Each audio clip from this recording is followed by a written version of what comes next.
My name's Eli Wood. I run Black Flag Design. It's a group of creative technologists building these products. But we're here to talk about SB 24205. This is the Consumer Protections Act for AI. May 17th, the bill was signed into law by Polis, I think unfortunately, to introduce these extensive consumer protections related to AI in the state of Colorado. Particularly, they zoomed in on what they deemed high-risk applications. We're going to talk about what they define high risk and what they mean by consequential decisions, because those are very important definitions. It's slated to take effect February 2026. And if our business doesn't innovate, we have no possible way to meet the criteria of the bill today. Good thing we've got 2 years to figure it out, really, maybe year and a half if it gets, if it doesn't get delayed.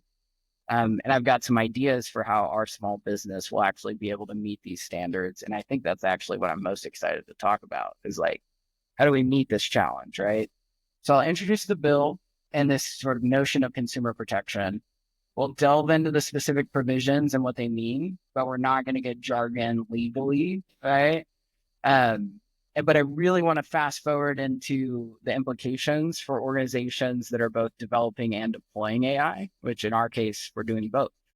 Some will be developers, some will be deployers. My hypothesis is that most businesses in the future will be developers and deployers of AI. We'll talk about that. And then if we take that assumption or that hypothesis as, and assume that it could be true, I believe everybody will be required to comply, and we need to think about how we benefit by being compliant. And then we'll close on some of the future stuff. And there's some really exciting waves coming that are actively in research, and you can even get plugged in with at Rocky Mountain AI Interest Group. So the primary stack that we go with, I was mentioning to Al, we're really web stack. Full stop, right? And more, we're interested in serverless, using as little infrastructure as we actually can. We don't want to manage our infrastructure. We want to use big provider players to do that. And I think historically, right, like when you think about the typical like web development stack, it's flattening, right? As frameworks and standards come into play, we don't always use these. We use a lot of Supabase. We use a lot of Tailwind. I mean, all of these are interoperable, but I think my main point is that what we're seeing is we're actually using less and less diversity of technologies, and those provider players are definitely collapsing the stack that's required to get started with implementing these kind of technologies. What that means, though, is that the work moves. Right? The work does not go away. We just have to focus on something else that's now become more important. So when you step outside of just the technology stack and you think about the system to run a generative AI application, there's several key components. And sorry if the green's hard to read, but sort of the normal front-end user experience right at the top of this stack now is just one key aspect of many different touch points that you have with your users. So just take a conventional chatbot. All right. When I'm sending a chat back and forth to an API that's being orchestrated by an organization, oftentimes there's a database or a knowledge store, like a vector store, that holds, your chunked embeddings of data that you're retrieving and bringing back to people. At the same time, you're measuring, did the user like the reaction? Did they not? You're trying to parse and understand the conversation to understand if the AI was effective in the conversation. You're running evaluations in the back end on things like correctness, groundedness, relevancy, etc. And then you're also doing document grading on your knowledge store to understand if what you're providing to your users is good. All of this is orchestrated right now for us in the web. We're using providers to do this, but as information systems focused people in this class, the sheer amount of potential for PII passing through the system is obscene. The ability to identify, recognize, and respond to detrimental behavior, profanity, illicit content, it becomes very difficult very quickly. Right. And so we're using a lot of open source software and key service providers to create these in a matter of hours rather than building all of our own infrastructure to manage it. And so we'll talk about some of those providers, but this is really like, we don't go into work, I feel like, talking about our tech stack. We go into work talking about these topics that touch the whole stack every time you manipulate one, right? And so the subject of our conversations has shifted. Now, when I think about sort of like where things are going in this provider nature, what we've talked about is really the application layer at this point, right? I've showed you some of the work, talked about the apps we're building. In some cases, we're using models that are made available by different organizations. Some of them are, open source, some are closed source. You can even access models that have been published, right, through these model hubs like Hugging Face, which you might have heard of. If not, I think you're going to be hearing it a lot. Hugging Face is just blowing up. And the idea is that regardless of the way that you tackle these systems right now, at the end of the day, you are relying on bedrock infrastructure that you will not get away from providers. Those monopolies on the bottom are your Amazon, your Google, your Microsoft, your Meta, and then even one layer lower, right, getting down into the hardware layer, we can honestly probably strike the TPUs from Google, and it's just NVIDIA. I mean, they are now the most valuable organization in the world because of that monopoly. Full stop. And so if you're talking to me about regulation that is going to regulate the application layer and the use of AI, we need to start here. Just this is the problem that has emerged from 30 years of being absent from the technological revolution, right? Our legislators didn't participate at this level to prevent this from happening. And instead, I think we're chasing the wrong rabbit right now. And I think that's like the scrutiny that these organizations will face is justified, and it is required to build ethical and effective systems. I pay a de facto tax to Amazon every month just to keep my lights on. They run my website. They run the infrastructure that I deploy to my clients. I'm not paying that tax to the federal government right now. I'm just required to pay Amazon just to be a functioning business. We should be talking about that. And we should be talking about the control that they're going to have in deploying these models, making changes to them, and how that makes some of the requirements of the bill almost completely untenable to keep up with from my perspective without being really creative about it. I will say we have some creative ideas how to meet this standard. So what standards are in the bill? I think you have to start at the EU, right? Like that is a super important salient point that you made. The EU was one of the first to come to market with a true AI regulation. I think it just went into effect August 2024. So it is officially in action, and then clients have until 2026, or customers have until 2026 to fully realize it. And what's really important about the EU framework is that they give you these terms of unacceptable risk, high risk, specific transparency requirements, and then minimal or no risk. And you'll see that the EU has explicitly stated use cases like social scoring that will be prohibited under this act. Thumbs up. Good job, EU. We don't want social scoring. We don't want AI determining the livelihood, the health, wealth, in sort of societal organization in any way, right? It's not for the robots. Now, what's permitted and subject to regulation and requirements, and some things that are permitted, right? And so when you look at that timeline they brought up, right, they were super early, 2018, because they know Facebook, all of Instagram, all of these systems already have algorithms that are running recommendation engines. That was the origin, right, of this. Evolved over time. ChatGPT launches November 2021. And you can see that it changed shape. And then as time progressed, coming into Q2 2024, around April, I think it was like April 15th was when Colorado SB 205 was introduced. That is very intentional. Connecticut waited, Colorado waited, California waited, New York waited. All of them waited until the final language of the EU Act was codified so that they could then position off of it. So the Connecticut bill that was introduced at the same time was a literal copy of the Colorado bill. Like, no bullshit. So I don't know if you as Coloradans want just duplicate bills just being thrown around just because people want to make a splash, right? So Colorado wanted to be early. That was even a part of the Senate Judiciary Committee hearings. They want to be seen as a leader, but we all know that, the road to hell is paved with bad and, with good intentions, right? And so just because you want to be a leader, just because you want to start the conversation, sometimes if you start it at the wrong point, you completely miss the whole hardware and sort of Google, Amazon, Meta monopoly.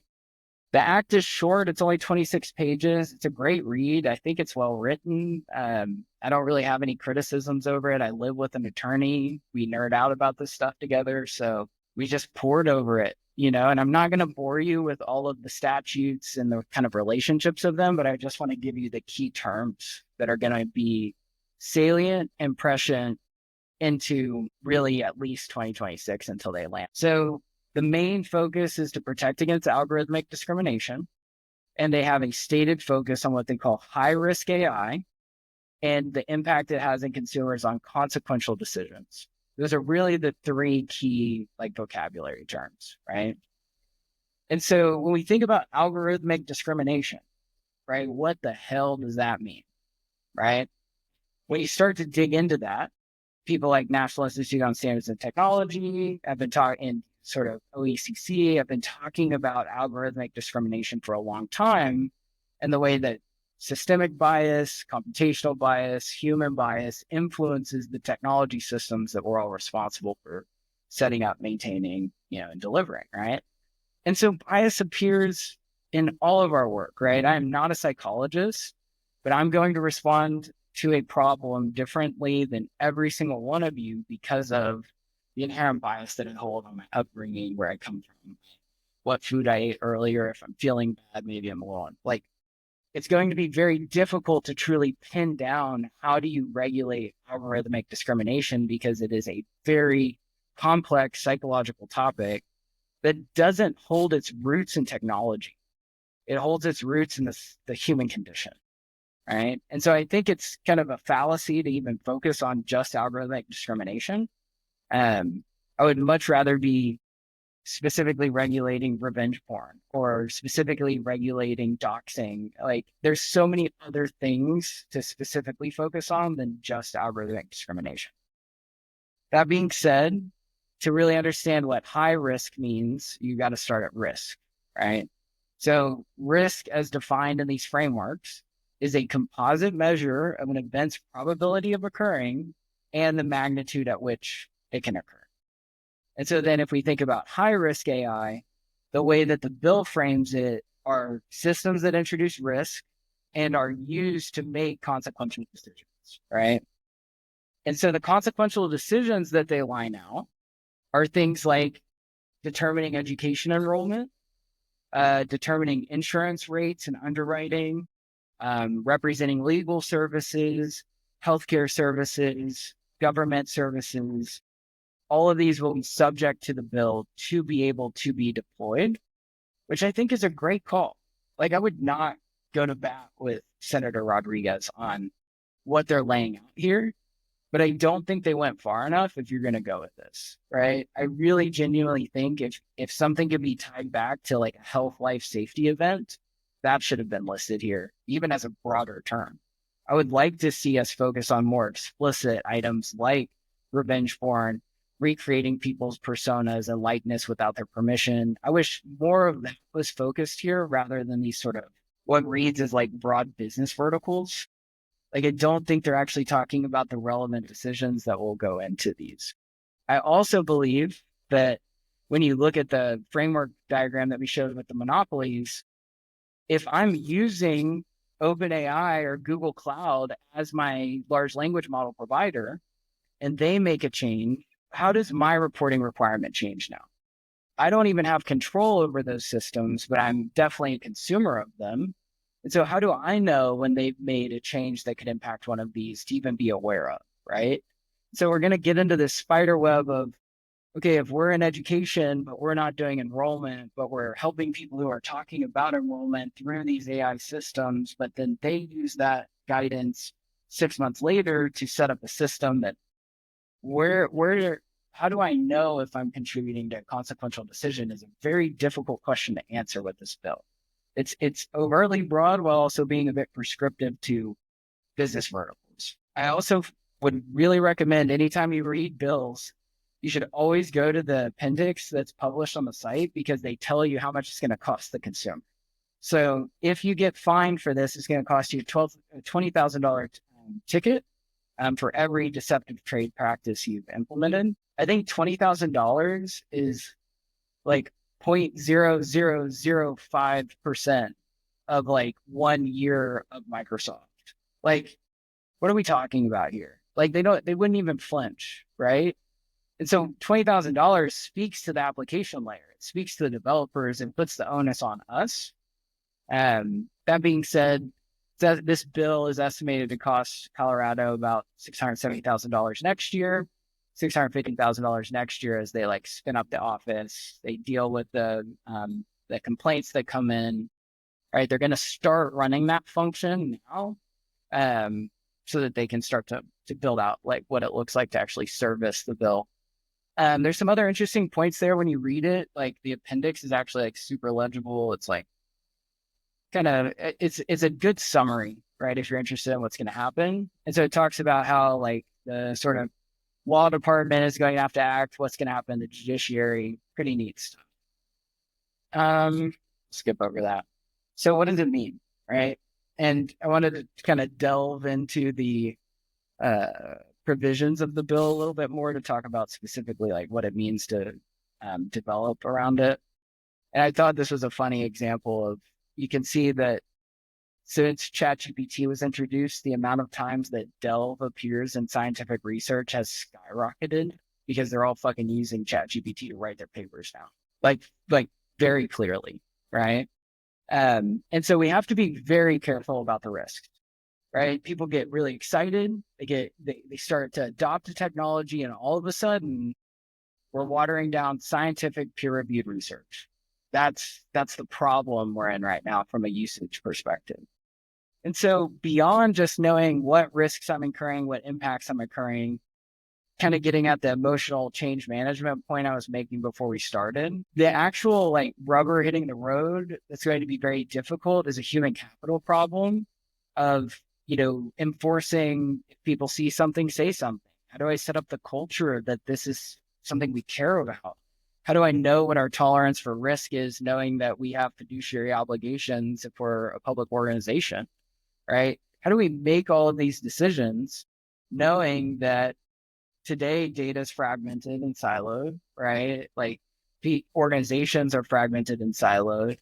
So a lot of the common problems identified by NIST are things like just even being able to track risk, knowing what a risk metric is, getting access to data that can give you a composite metric of risk. All of that is very difficult to do today in these enterprises. And so the requirements for the bill that actually are imposed are organizations developing and deploying AI must implement a risk management policy and program that is aligned with a standard set like NIST. There will be other competing standard sets that come out. There always are. But NIST is by far the best one right now. You're also required to implement and track monitoring and system updates over the lifecycle of the AI system. And then there's also specific requirements imposed on developers. And I use this image kind of jokingly of like, do we really want that guy being the risk guy? You know what I mean? Like these engineers that eat Hot Pockets and drink soda. And like, I mean, that's all of those tropes are still like quite relevant, right? And we've got like the white guy in San Francisco that's a dropout making consequential system decisions. Like, what are we talking about here? So these developers are supposed to summarize intent, how they train them, any risks they've identified, right? All that's great and, needs to be reported, but I'm not convinced that's the person that's the problem. This quote is kind of tongue in cheek as well, that, the pursuit of truth will set you free, even if you never catch it.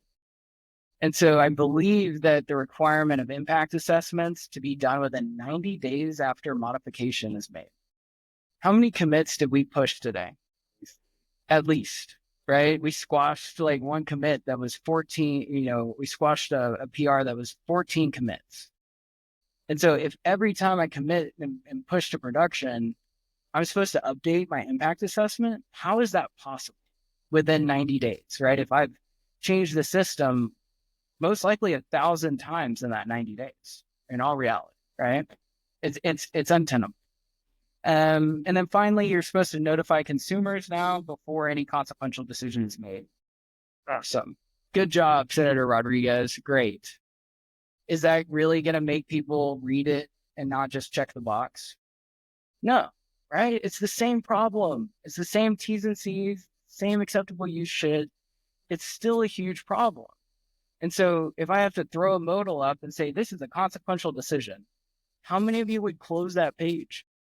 I would. I'm probably going to bail, right? It's not helping entrepreneurs. It's not helping business. It's not beneficial for anybody other than being able to say that we require consumer notification and consent. So how do people actually implement it, right? Those 4 pillars that I presented are really the core of the bill, right?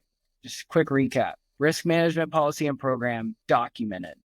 Developer documentation requirements as a part of your code of conduct documented. Make sure you have consistent impact assessment templates that you can run every time a system is updated within 90 days.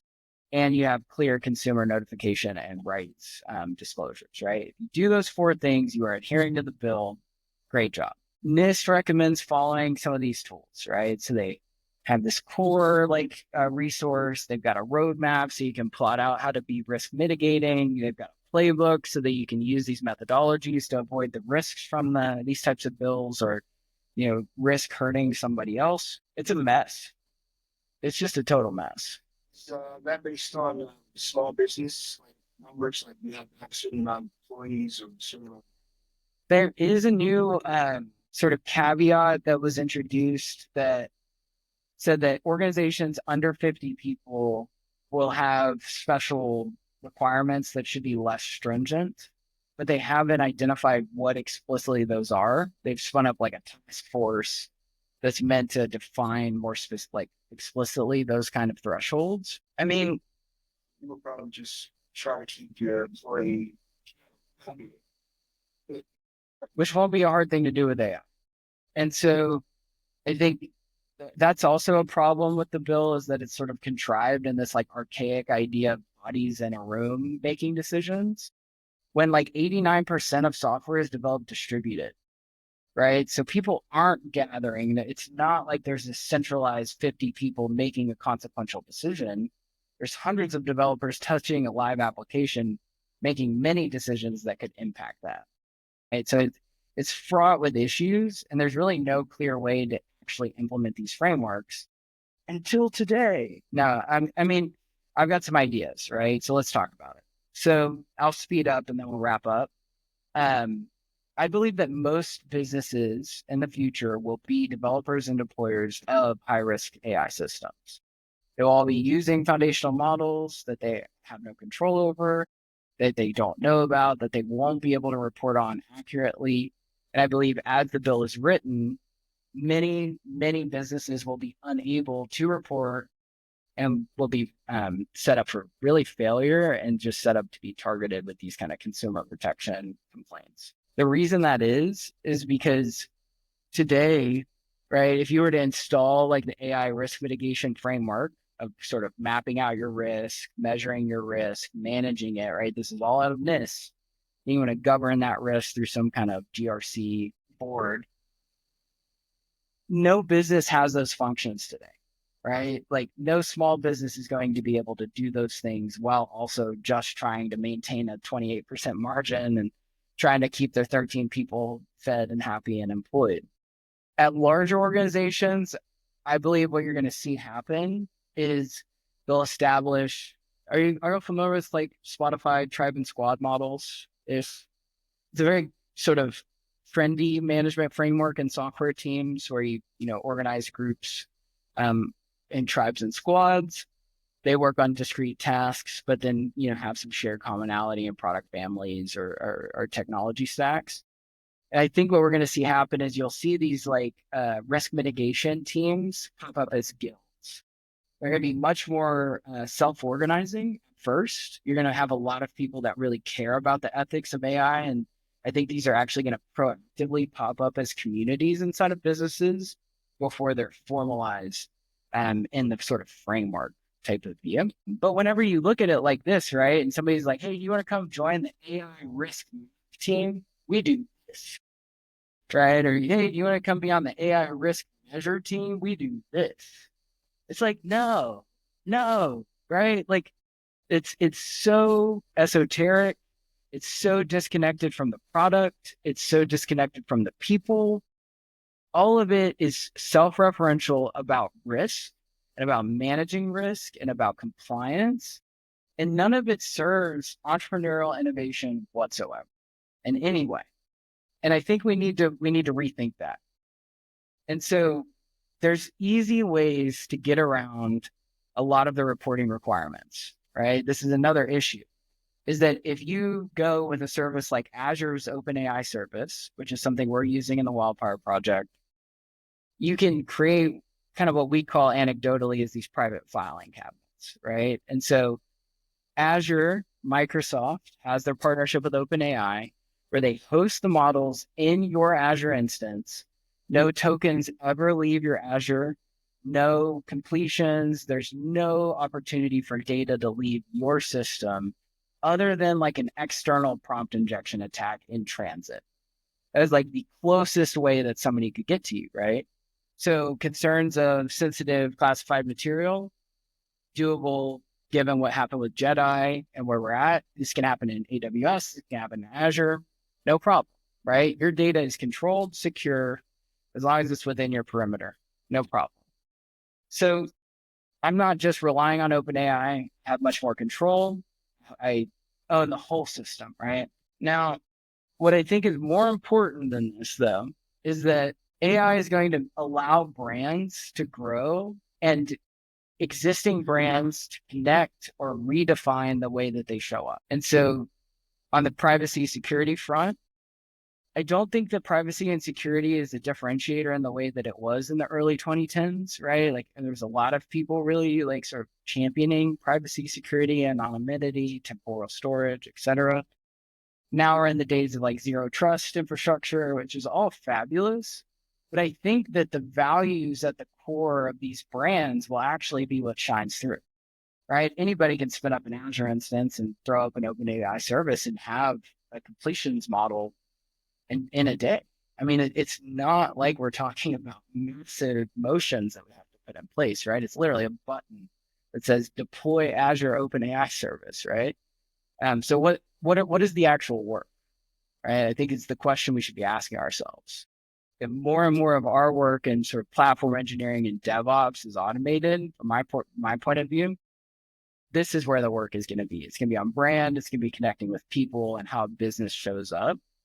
And so take somebody like Apple, right? They've taken all of this federal guidance and they've distilled it down into 4 pillars, right? And so they're just rallying people behind empowering people with intelligence, designing and approaching craft and approaching care, representing the people that we build for.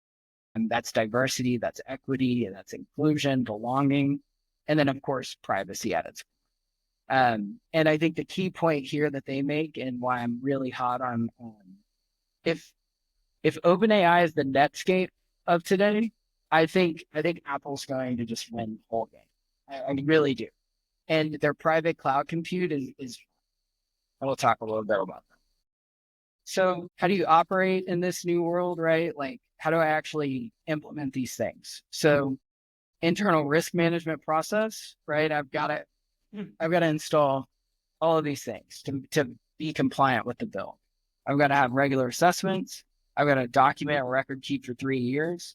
I personally am introducing what's called joint accountability agreements, which is very common in distributed teams, people like GitLab and GitHub and some of the distributed sort of leaders, even pre-COVID, joint accountability agreements that every employee signs and commits to is going to be very important, because I guarantee you the moment that a consequential decision is lopped, onto somebody and they're in a lawsuit, it was the developer in Kansas that did it. We're going to fire him, right? Or fire her, fire them. We solved it. They're the ones that did that, right? And it's not going to be enough. And so the joint accountability agreements will, I think, be able to help actually protect employees. Transparency requirements, we've already talked about the assessments, and then legal, IT, and compliance are going to have to work together. There's no way to get it done without them.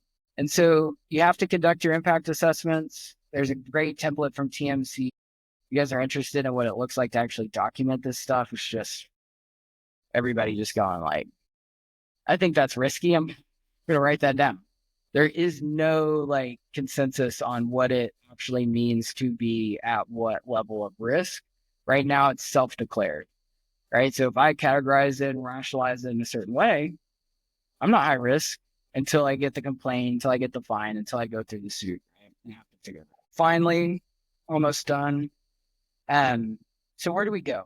Right? We've talked about the onerous requirements, talked about how manual it is, how it's focused on human capital. It's not really talking about actual systems that sort of result in these decisions that can happen. So where do we go? Information, privacy, security. I think there's actually a lot of optimism around here, bringing control back to the consumer. And that primarily is because of what are referred to as on-device models. So these on-device models take you from the situation I described of sending things over the wire out to OpenAI and back, can be intercepted, can be injected, expanded upon. I could get DDoS easily this way if somebody just slams my rate limits, right? They could take my whole system down very easily, actually, except in the Wildfire project since it's Azure, right? I mean, the education product, it's more open. Where we're going to go to, I think even in the next 18 months, we're going to go to a system that's much more focused on customer control, where the entire system runs locally on device hardware and never leaves the chip. So the model will be installed. It will progressively deploy local temporal storage that is vectorized, right? And creates the embedding so that the knowledge can be retrieved and grabbed. And then I think when you turn off the app, it's going to clear it. And so then my question to Mr. Rodriguez and our wonderful legislators is, how do I report on that? How do I know the recommendation that it made if I'm doing a zero data retention policy or if I have a zero trust policy? I never even see what they input. All I have is a unique user hash, right? It's the problem Telegram's getting into. It's the problem that a lot of these anonymized organizations are facing whenever they get hit with lawsuits and subpoenas. But this is where we're going to go. We can run these models. You can have your own chat GPT on your device that's disconnected from the internet today. You can just go grab it, jailbreak your phone and install it. Android, it's even easier.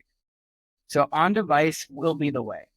And it's explicitly why we chose not to pursue student use cases, right? Student data is subject to FERPA, like Federal Education Rights and Protection Act. And we will not touch student data until this is a viable path, at least for me. We don't even want to get close to it. We don't want to play with anybody under 13 where we are not interested, right? And I think we have to take those kind of tacks. Like as professionals, as people working in these businesses, you have to be able to say, no, we will not do that, because I, according to my code of conduct and the accountability agreement I signed, believe that puts us in a risky position. And, oh, by the way, it's easy to document. The other thing that's only going to continue to proliferate, I believe, is serverless multi-tenant. So think of a single client-side application, right, that people are accessing with a federated data structure that is isolated per client, per customer. You're never commingling data. Everything is anonymized, separated. I'm less keen on single tenant, kind of this like duplicative model. I think we're going to see a lot of serverless multi-tenant. And it's already. I also think the information systems are actually going to be observation systems. I think it's going to be trying to track and understand what an AI did, why it did it, who it did it to, and how do we fix it, or how do we prevent it from happening again. I think that the information as the kind of the latent knowledge in these knowledge stores is actually relatively static and at rest, right? Until we go out and grab it. But what's so much more dynamic is the prompts, the data people upload into it, what they're inputting, how is the AI responding, how do we test this, how do we get any kind of confidence that we're not introducing problematic issues. This is actually going to be what we have to think about. How do we evaluate the AI in a structured way that produces things we can report on while also still providing a user experience and a product that's going to make us money? I can't just do this for free, right? And so it's actually relatively easy with some of the providers. We're really keen on Langsmith, where we can do all of these things. I highly recommend checking it out. Their playground is wonderful. You can like actually talk to the AI and you can see the traces of knowledge, and you can actually look at how the AI constructed a response. And there's some pretty easy demos to just like spin up, even in the web too, which is cool. So much of our work now is evaluating the AI, looking at traces and runs of the AI, trying to iterate on our prompts, going out, improving our context and the knowledge store that it's sitting on top of. And then what we have yet to do, but we would like to get into is actual fine tuning, retraining our own models. If we fine tune and retrain, we can install it, run it in our own instance. There's a lot of power there, but it's just expensive, right? It is not really a tenable approach for many businesses. And so we talked about, businesses needing to be able to do these impact assessments. If I'm going to leave you with one thing, and I think my main criticism of the bill is that I think it's actually only going to result in AI doing the risk mitigation assessments. That's what we've just legislated ourselves into. You've layered on so many requirements into businesses that can make $10 million with 5 people because they've got a really good killer product. And you've layered on all of these restrictions. And the only way that's actually going to be tenable to do it is by having AI assess itself and write the impact assessments itself. And so we actually have a stack that can do this, right? So you can use analytics for your system. You can run predictive analytics on your usage data, application context, and state, and run your AI-driven risk assessment on your information. You can use natural language processing to compare that to compliance documents, the bills, the statutes, the requirements. You can bring in even public discourse and public sentiment from things like social listening and what's going on there. You can then employ the latest fine-tuned models or even machine learning to actually go ahead and better pattern match and identify where these anomalies, where these high-risk instances have happened or risk events have actually happened. And then the most agile way to respond will be to just have an AI be the one to respond to it. A human's not going to be fast enough. And so personally, I think with a little bit of foresight and actual intentional collaboration with the professional community prior to writing the bill, I think this would have come up. Is why in the bill did we not say that we can't use an agent to just do it? And so if that's my out, that's the out I'm going to take because it's only going to cost me 5 cents to make an impact assessment. That's the entrepreneur, right? That's the default mode of capitalism that we're in. So AI will most likely be the one doing risk management for us. And that's terrifying for sure. And so I don't leave you with a doom message, but to meet the requirements of the bill, I'm very optimistic that we can employ a system like this and we can meet the requirements of it until we tell them that it was an AI that wrote it. We'll see what they have to say about it. So where we go. Similar legislation is happening in New York. That was signed. California was also about to get signed, and Gavin Newsom vetoed it.